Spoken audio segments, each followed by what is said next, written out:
still think about their high school drug dealer, or is that just me? Like, it's not because of his exceptional service or anything. He sold shit for like $5 a gram. It was bunk. Like, he did not have good shit. I still think about him because he drove a '87 Chevy Camaro. It was army green, had shark teeth on the side. And every time I pick up weed from him, he'd call me his N-word, which was weird because he was white and ginger.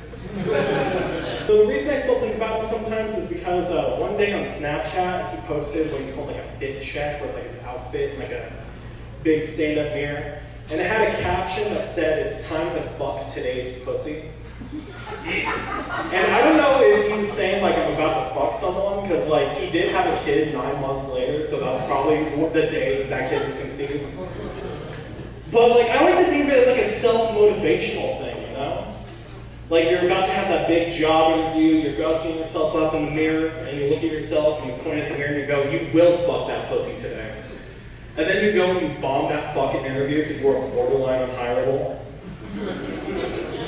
And when I did move out here, the one thing my friends would always warn me about, like one by one, I was like, "Hey, you're moving to Spokane, you gotta look out for all of the gang activity that's happening out there." I've been living here 7 years. What fucking gang activity are they talking about? Like, I shit you not, I spent the first few years living here right here in downtown, or well, this isn't downtown, whatever. And then I even lived in a rental in West Central, which has the local nickname of Felony Flats. So I'm gonna ask again, what fucking gang activity are they expecting me to see out here? I mean, my neighbor's car was set on fire, but I think that has less to do with gang activity, more the fact that my neighbor was Rachel Dolezal.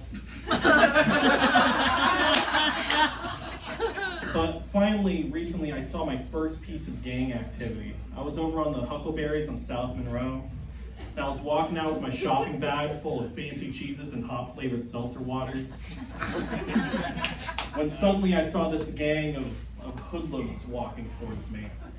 There were these 5 white children who were dressed like they just saw Straight Outta Compton for the first time. And they all had these like white bandanas on.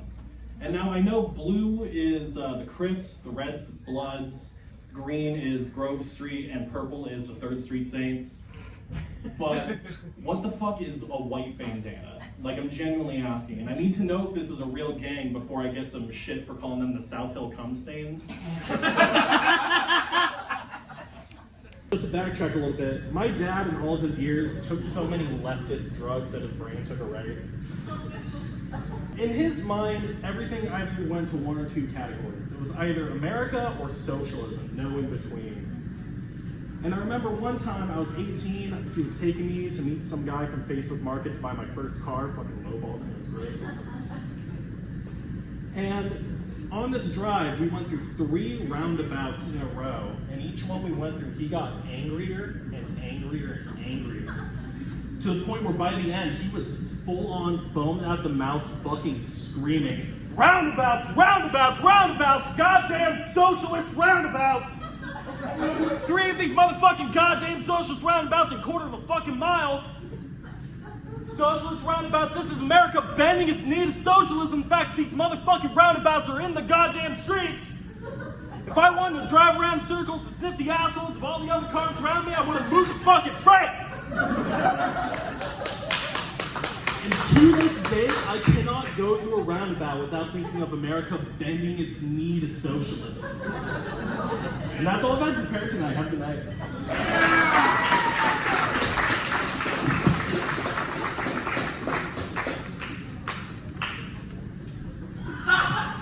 Corbin Willmorth, ladies and gentlemen.